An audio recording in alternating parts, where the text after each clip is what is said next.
Mohim for Boxing Domination in associations with Sparring Boxing. I'm joined by Kola Koyejo here at the Stonebridge Boxing Club in Wembley. How are you, brother? Yeah, I'm fine, thank you, my boy. How are you? Not bad, man. Yeah, being called a boy for from the first ever boxer feels quite great because normally I just get mugged off. But other than that, talk to me about the fight coming up on Saturday. What's training saying? Yeah, man, training's been going really well. It's all done now, man. Now it's go time now. I'm taking off my gloves. There's nothing left to do. Just sharpening up, doing a little bit of pad, but in the lead up to now, running, training, everything. I feel like this camp's been, because I had an injury, and I feel like I pretty much started again, but I feel this time I'm double the boxer that I was in my first fight. I feel like I've improved since then. I'm fitter. I know how to hit differently now. I feel stronger. So my mind, my brain is. I feel it's. I've become. I've become more. I personally feel like I was more skillful than I was last time. My coach has taught me loads more. So. We'll see. Saturday, put on a little. I don't remember the name of the opponent you fought last time. I think his name was Ibra Riaz. No. It's Ilya. That was his second. Yeah, Ilya. But obviously that ended in about what? About a minute or two? I think like 2:55. Yeah. 5 seconds from the second round. Knocks him out cold, man. Yeah, so this time obviously you're fighting a tough boxer. Yeah. 5 wins, but many losses. But also he's had a very good amateur career, I've been told, by one of the boxing managers who I'm not going to mention. Yeah. I think he had about 30 wins as an amateur with about 2 losses. Oh, no way. So obviously that's quite a decent fighter as a British boxer, or any boxer in general. What's the training camp or just training in from last fight compared to this fight? Is there any changes? Well, from the beginning of my first fight, because we were just warming into the pro game, I was starting off with smaller rounds of sparring. But now we've been sparring 8 rounds, 6 rounds. Don't know, man. Now that I'm going against the southpaw, I've been taught a whole load of different things to put against southpaws. So it's everything. My mind's just become more open to so many more things. The sparring that we've been doing, from the first time around, because I was already doing 4 or 5 rounds. Whereas this camp, 6 rounds I had already done. So we were stepping up. The goal is to constantly step it up. Never stay on the same thing. Aiming to keep on improving. Every time. I actually follow you and one of the boxers who's a cruiserweight boxer from Britain. He's coming back from a loss against Nick Papa. He's boxing on the card. Daniel Mendes. I'm pretty sure you sparred him a couple of days ago, didn't you? Yeah. Obviously, he's a former Southern Area champion. I think he's about 35 now. He's coming in for his 14th pro fight, I believe. Talk to me about the sparring you've had with someone who's obviously boxed at championship level, likes Southern Area title. Yeah, you know what? It's a lot of learning. Because when you spar champions, whether he's former or not, he's still a champion. And when you spar champions, you see where your level can be or where it is, or where you're definitely not. And sparring with him is, he's very tricky, very, very tricky. He's powerful, he's tricky. So from sparring, and he's a good southpaw, He's held the Southern Area title, so yes. If you're asking about the sparring experience with him, I feel like I learned. It made me more confident in the spar that I have coming up.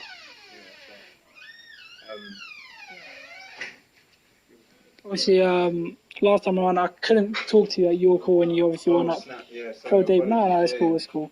But obviously, last time around I wanted to ask you, talk to me about your amateur career, because the first time we did an interview it was in between all the ABA boxes. I don't know if you still remember, where there was a chair in multiple rows, and then basically the thing happened was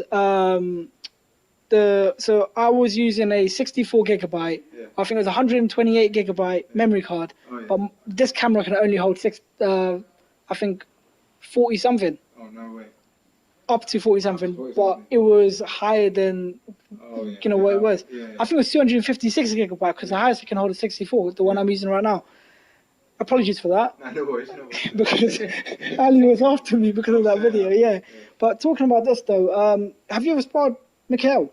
Yeah. Talk to me. Tell me the comparison. You know, I don't want to, start something now between Daniel Mendes and Mikael, even though that could be a fight in the future. Who knows? Talk to me about the comparison of sparring, knowing one's a former Southern Area champion, and one knocked out. I forgot his name. Damien Chambers in the first round of the Ultimate Boxers final. Oh, so yeah, no. First round. Yeah. Yeah, my. Talk to me. Uh, It's a crazy one. I'm not just gonna say this because Mikael is my stable mate, but Mikael's, no offense to Daniel Mendes, he's a great fighter himself, but Mikael Lawal is something different. It's something different. His power is filthy. There's nothing else. You can tell, man. His power is filthy. And when he's not just a power puncher. He's good. He's got good movement. He's good with his hands. He's good with his feet. So, but I don't know. If they meet, they meet. I don't want to put you in the spot, man. Don't want to put you in the spot. What, no. Wins? Yeah, who wins actually? Who wins? Since you put the question, who wins? Mikael. Knockout decision. I don't want to comment. No comment. No comment. But yeah, I don't want to take too much of your time. No. Talk to me about your amateur career, because that's something I want to know. I've heard you've won the Haringey Box Cup, I think, twice, wasn't it? What happened? I've actually never said this before. I haven't said it to anyone on camera, but so I started boxing in 2010. Now I was boxing, and I boxed up until 2013. And then my second fight, I had 2 fights, and then I entered the Box Cup in 2013, and I got a bye to the final, and then I won that, and then I stopped boxing, and then I came back eventually 5 years later to box properly again, and we went every single year. The years that I wasn't boxing, I said, all right, every year that went past, I said I'm going to go in the Box Cup, I'm going to win the Box Cup. I said I'm going to go to the developments, I'm going to win the developments, and then I said I was going to go to the ABAs and I was going to win the ABAs. So then the season came. I went into the Box Cup. I boxed 3 tough opponents, very tough opponents. Funny enough, in the first round of my quarterfinal and my semi-final, I got standing 8 in both rounds. In the first round of my, like it was very tough, but I still won. I went on to win them. Then the final was, that was easier than the other 2. So then after that went to developments, won the developments, and then went into the ABAs and got to the London finals and got beat by Omar Augustine. Yeah. I thought you were going to say Omar Chavez, but No. yeah. You know who that is, Omar Chavez? Chavez Jr.'s brother, that's all. Oh, no, I didn't even know. Okay, but yeah, so you've obviously won the Haringey Box Cup, didn't you? Yeah. Was that twice? Yes. And you've had so you started boxing in 2010. Was that Stonebridge or? Yeah. Stonebridge, okay. Yeah. So you've been here for a decade now, really. Yeah, pretty much. So yeah, man. But yeah, obviously you got gloves on right now, innit? You don't want to talk about. Talk to me a bit about them. Yeah, just talk to me a bit about them and how you're associated with Phenom. Well, we got. I'm sponsored by Phenom. They give me my fight gloves, and you know how it worked, because I was offered winning gloves. So I was like, oh, do you want some winning gloves? My coach was like, my manager was like, do you want winning gloves? And he was like, try on these Phenom gloves. And the way I've tried on the winning gloves, but when I put on the Phenom gloves, I personally feel they've got a better feeling to them. And I actually, now the gloves have become so popular that you're seeing literally everyone in them. They're sponsoring all the big tournaments. Every boxer's wearing them. Zach Shelley, you see Stephen Donnelly in them. Everywhere. Ben Davison was even holding them. He's got Phenom pads. Yeah. So who knows? I feel like they're proper gloves, man. Proper gloves. Everyone's using them, so there must be something good about them. They're not rubbish. They look after my hands, man. Yeah.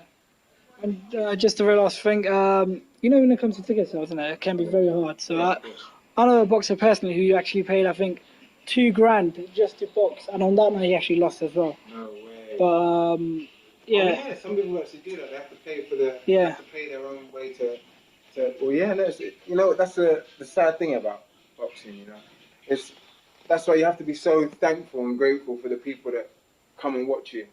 That's what I always say to everyone that comes out. I thank them over and over again, and tell me not to thank them. But if someone's coming to pay to watch me fight someone, you know, it's crazy. They could on a weekend, they could spend their weekend anywhere else, but no, here they are, you know, watching me fight someone. So I'm always forever grateful. But it is tough. It is tough to sell tickets if you don't have, you know, a lot of people. I know like multiple people that have quit.